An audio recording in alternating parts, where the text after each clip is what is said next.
నమస్కారం. మాఘపురాణం 3వ అధ్యాయంలోకి వచ్చాం. ఈ 3వ రోజు పారాయణలో ఏం చెప్తున్నారో విందాం. దిలీప భూపతికి వశిష్ఠ మహర్షి ఇలా తెలియజేస్తున్నారు. నేను వివరించే విషయాల్ని శ్రద్ధగా ఆలకించి గ్రహించు.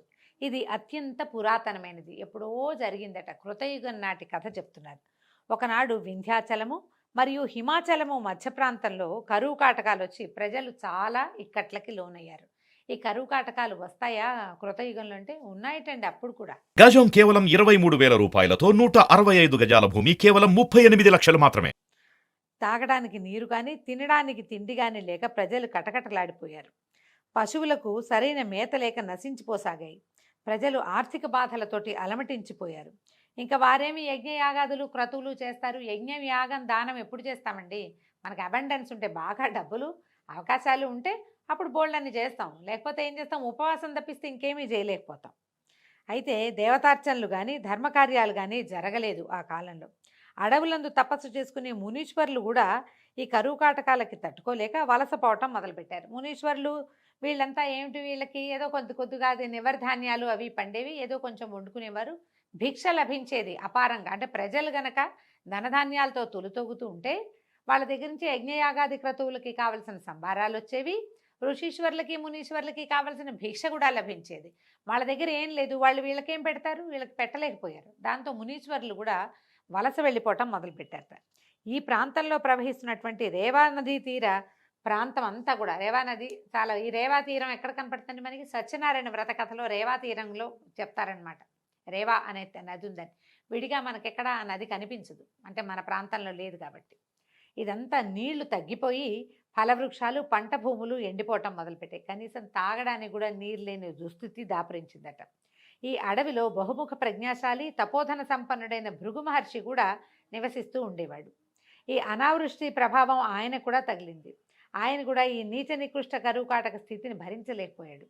సరే, ఎంతో కాలం నుంచి ఉంటున్న ఈ ప్రాంతాన్ని విడవలేక ఆలోచించి చివరికి హిమాలయ ప్రాంతాలకి వలస వెళ్ళిపోయాడట. ఈ హిమాలయ పర్వత ప్రాంత పడమటి దిక్కున ఒక కొండచర్య ఉంది. ఈ కొండచర్య అక్కడున్న కైలాస పర్వతానికి కొంచెం సమీపంలో ఉందట. కైలాసానికి దగ్గరలో ఉంది. హిమాలయ ప్రాంతం అంతా మంచుతో కప్పబడి ఉండటం వల్ల కైలాస పర్వతం వెండి కొండలాగా ప్రకాశిస్తూ ఉండేది. ఆ ప్రాంతం అంతా ఇంద్రనీల మణుల చేత నిక్షిప్తమై అక్కడ ఉన్నాయట. ఇంద్రనీల మణులు అంటే గనులు ఉండుంటాయి. ఆ రాళ్ళు అట్లాంటి నీలపు రంగున్న రాళ్ళు అయి ఉంటాయి. వాటి కాంతితోటి, ఆ నీలపు రంగు కాంతిపడి తెలుపు మరింతగా మెరుస్తూ ఉండేదట. ఈ కొండ వద్దకి తరచుగా మహర్షులు, జ్ఞానులు, సిద్ధులు, తపోశక్తి సంపన్నులు ఇత్యాదులంతా వచ్చి శ్రీమన్నారాయణ్ణి భక్తిభావాలతో స్తుతించి వేణోళ్ళ కొనియాడి ఆధ్యాత్మిక చింతనలో మునిగిపోయేవాళ్ళు. అంటే విష్ణు భక్తులు వచ్చి తపస్సు చేసుకునేవాళ్ళు. కైలాసం పక్కనే ఇది. యక్ష కిన్నర కింపురుషాది గంధర్వులందరూ విహారానికి ఈ ప్రాంతానికే వచ్చేవాళ్ళట. దిలీప చక్రవర్తి అడుగుతున్నారు, మహాత్మా, ఈ పర్వత వైశిష్ట్యత కడు రమ్యంగా ఉంది, మరింతగా మరీ వింత కొలుపుతోంది, మరిన్ని విశేషాలు చెప్పండి అని అడిగేసరికల్లా అప్పుడు ఈయన వశిష్ఠ మహర్షి ఇట్లా చెప్తున్నారు. విషయ పరిజ్ఞానం సంపాదించుకోవాలని నీ కుతూహలం చాలా శ్లాఘనీయమైందయ్యా. నీ అభీష్ట ప్రకారమే మరింతగా చెప్తాను విను. ఇది ఒట్టి కొండ, ఏవో రాళ్ళున్నాయి, మెరవటమే కాదు, ఇక్కడ ఇంకా చాలా వింతలున్నాయి. ఈ వింత వన్యమృగాలు, పలు రకాలైన పక్షులతోటి నిండి ఉండే ఈ పర్వతరాజం మిక్కిలి విచిత్రమైనది. సాధారణంగా అంత మంచు ఉంటే పక్షులు ఉండవనుకుంటాం, కానీ హిమాలయ వర్ణనలో హిమాలయాల మీద చెట్లు ఉన్నాయని, కొండలు, పర్వతాలు, శిఖరాలు చాలా ఉన్నాయని, బోలెడు రకాల జంతువులను గురించి వర్ణన ఉంటుందండి. కాళిదాసు రాసినటువంటి మరి కుమార సంభవ కావ్యంలో హిమాలయాల్ని భలే అద్భుతంగా వర్ణిస్తారు. చాలా బాగుంటాయి.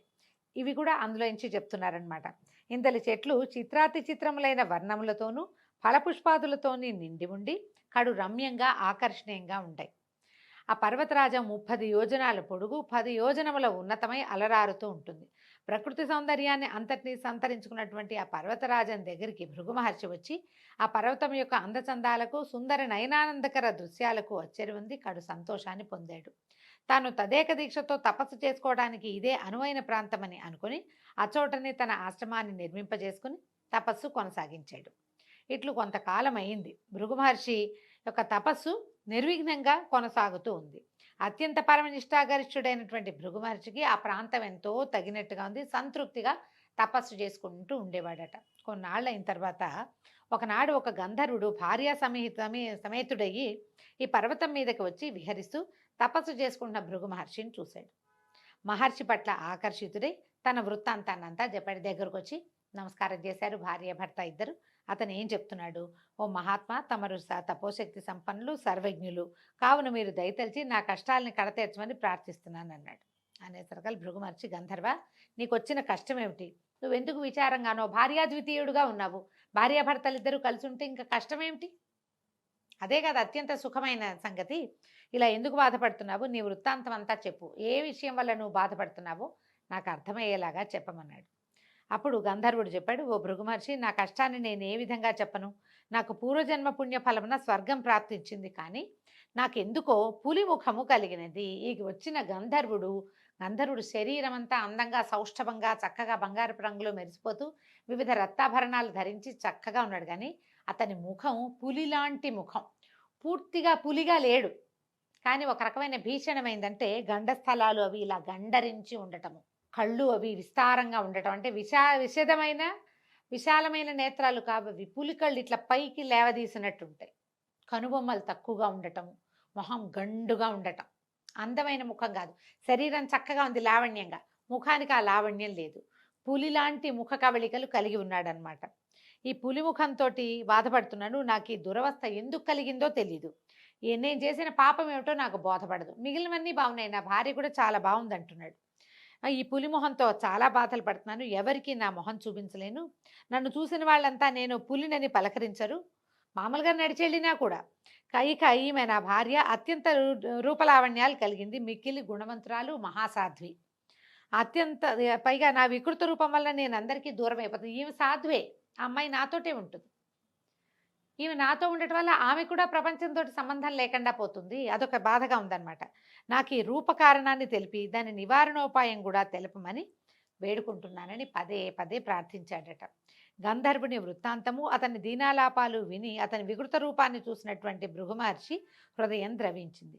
తన హృదయాన్ని ఎవరో కలచివేసినట్టు అయిపోయిందట. వికృత రూపంలో ఉన్న ఆ గంధర్వునికి ఎట్లాగైనా తన శక్తి కొలది సాయం చేయాలని నిశ్చయించుకుని, ఓ గంధర్వ కుమార, నీవు మిక్కిలి దురదృష్టవంతుడివి, భాగ్యహీనుడివి. నీ అదృష్టహీనత వల్లే నీకు ఈ దురవస్థ కలిగింది. మనిషిని కుంగదీసేవి మూడు: ఒకటి పేదరికము, పాపము, దురదృష్టము. ఇవి కుంగదీస్తాయి బాగా. కావున వీటిని నివృత్తి చేసుకోవాలి. ఇప్పుడు మనిషి అంటే వీడు గంధర్వుడు కదా, ఆ గంధర్వుడికైనా సరే ఇలాంటి సమస్యలు వస్తాయి. మనం చాలా పురాణ గాథలు వింటుంటాం. గంధర్వులు, యక్షులు వీళ్ళంతా కూడా ఏదో ఒక శాపానికి లోనే మానవ జన్మెత్తాల్సి వస్తారు.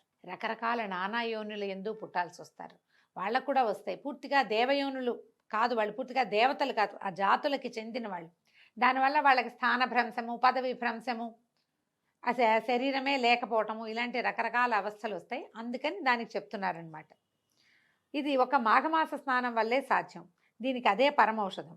మాఘమాస స్నానాన్ని ప్రతివారు జాతి కుల మతముల భేదం లేకుండా జనులందరూ చేసి తమ తమ పాపాలని నివృత్తి చేసుకోవచ్చు.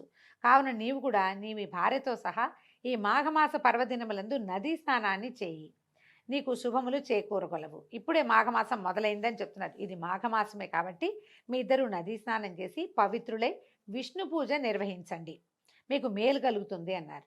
మాఘమాస నదీ స్నానం చేసుకునేసరికి నీ కష్టాలు తొలగిపోతాయి, భయపడద్దు, నీ మనోవాంఛ నెరవేరుతుందని మునిపుంగవుడు మాఘమాస విశిష్టతని వివరించాడు. ఇప్పుడు చూడండి, మనం మామూలుగా ఏం చెప్తున్నాం? సూర్యారాధన అని చెప్తున్నాం, విష్ణువారాధన చెప్తున్నారు.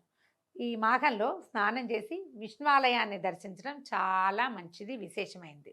విష్ణువాలయాన్ని దర్శించలేని వాడు సూర్యుడి ముఖం దర్శనం చేసినా కూడా ఫలితం లభిస్తుంది. నెల రోజుల పాటు రోజు పొద్దున్నే లేచి స్నానం చేసి సూర్యుడి ముఖం చూడండి, మీ ముఖ వర్చస్సులో ఎలాంటి మార్పు వస్తుందో మీకే తెలుస్తుంది. మొహం మాడిపోయేదాకా నుంచో ఒక్కర్లా సూర్యుడి ముందు ఓ చెంబు నీళ్ళు చూపించి నమస్కారం చేసుకుంటే ఉదయకాలపు సూర్యకాంతి వల్ల శరీరానికి కావలసిన కొన్ని విటమిన్లు అందుతాయి. పొద్దున్నే లేవటం వల్ల మొహం వికాసంగా ఉంటుంది. తెల్లవారే లేచి స్నానం చేయటం వల్ల ఫ్రెష్గా ఉంటాం, ఆరోగ్యం బాగుంటుంది. స్నానం చేసి ఆహార స్వీకారం చేయటం వల్ల కూడా ఆరోగ్యం బాగుపడుతుంది. ఈ పొద్దున్నే లేవటం కోసం మనం ముందు రోజు రాత్రి పెందరాళ్ళే పడుకుంటాం, లేవాలన్న ఇంటెన్షన్ ఉంటుంది. ఇప్పుడు ఈ కాలంలో లేవటం వల్ల, పొద్దున్నే లేవటం వల్ల కాల విరేచనం అవుతుంది, కాలకృత్యాలు సమయానికి అవుతాయి, టైం కలిసి వస్తుంది. మనం అనుకున్నది అనుకున్నట్టుగా అవుతుంటే ముఖ వికాసం ఆటోమేటిక్గా ఉంటుందండి. మనం చూడండి, సక్సెస్ఫుల్ పీపుల్ మొహాలు బ్రైట్గా ఉంటాయి, సక్సెస్ అంటే అదేమిటో వ్యాపారం బ్రహ్మాండం పగలగొట్టాలని అనుకోక్కర్లేదు. మనం రోజు అనుకున్న ప్లాన్ ప్రకారం సరిగ్గా పని జరిగినా కూడా సక్సెస్ఫుల్ అయినట్టే. సక్సెస్ అవుతాం. ఆ సక్సెస్ వల్ల మనకి ముఖంలో వికాసం ఆటోమేటిక్‌గా వస్తుందండి. అదే చెప్తున్నారు. మాఘమాసం అత్యంత విశేషమైనది. దీనికి పొద్దున్నే లేవడం, ఈ స్నానం చేయటం, సూర్యారాధన లేదా భగవదారాధన మనం ఏది ఆరాధన చేసుకుంటే మన ఆరాధన క్రమాన్ని బట్టి. మనం ఇంకేం చెయ్యం. మనకి సూర్యారాధన లేదు, ఇంకో ఆరాధన లేదు. కానీ సూర్యుడు అందరికీ అవసరం కదండీ! ఆరాధన లేదు, సూర్యుడు మీకొద్దా? కావాలి ప్రతి వాళ్ళకి. సూర్యుడే కదా మన రోజుని నడిపేవాడు. మనకి పచ్చదనాన్ని ఇచ్చేవాడు, మన కళ్ళకి వెలుగిచ్చేవాడు, మన ఇంటికి ఆరోగ్యాన్ని ఇచ్చేవాడు సూర్యుడే. ప్రతి వాళ్ళు జాతి, కుల, మత విచక్షణ లేకుండా సూర్యుడికి నమస్కారం చేయవలసిందే. అది ఖచ్చితంగా చెప్తున్నారు. చూడండి పురాణాల్లో కూడా జాతి, మతం అని ఎందుకు చెప్పారు?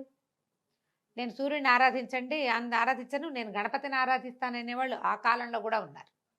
గాణాపత్యము అలాంటి మతాలు ఉండేవి.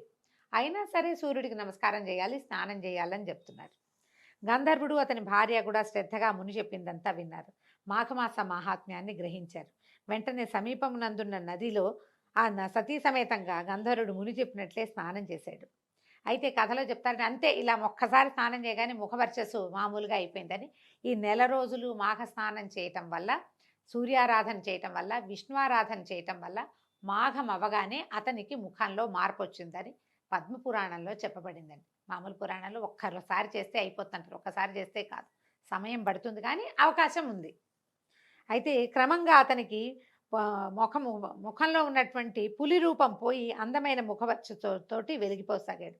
భర్తను చూసిన ఆ గంధర్వుని యొక్క భార్య ఆనందంతో ఉబ్బి తబ్బిబ్బైపోయింది. మిక్కిలి తేజస్సుతో సుందరమైన ముఖవర్చస్సుతోటి ప్రకాశిస్తున్న భర్తని కౌగిలించుకుంది. అమితానందంతో ఆ గంధర్వ దంపతులు ఆనంద సాగరంలో ఓలలాడారు. కొంతసేపటికి గంధర్వ దంపతులు ఇద్దరు తీరుకొని మునిశ్రేష్ఠుడైన భృగు మహర్షి దగ్గరకు వచ్చారు. వాళ్ళిద్దరూ మహర్షికి సాష్టాంగ దండ ప్రణామాలు చేసి భృగు మహర్షిని వేనోళ్లా కొనియాడి తమ నిజ నివాసానికి వెళ్ళిపోయారు. భృగు మహర్షి వారిని హృదయపూర్వకంగా దీవించి పంపివేశారు. ఈ విధంగా ఈ పులిముఖం కలిగినటువంటి గంధర్వ యువకుని చరిత్రని వశిష్ఠ మహర్షి దిలీప మహారాజుకు విన్నవించి, రాజా విన్నావు కదా ఈ మాఘమాస ప్రత్యేకత, కాబట్టి మాఘమాసంలో కేవలం నదీ స్నానం చేస్తేనే ఎలాంటి పుణ్యం సిద్ధిస్తుందో తెలుసుకున్నావు, కాబట్టి ఈ మాఘమాస స్నానాలని విశేషంగా చేయాలని ప్రచారం చేయమని దిలీప మహారాజుకి వశిష్ఠ మహర్షి తెలియజేశారు. దీంతో 3వ రోజు పారాయణ పూర్తయిందండి. రేపు ఉదయం 4వ రోజు పారాయణతో మళ్ళీ కలుసుకుందాం. నమస్కారం.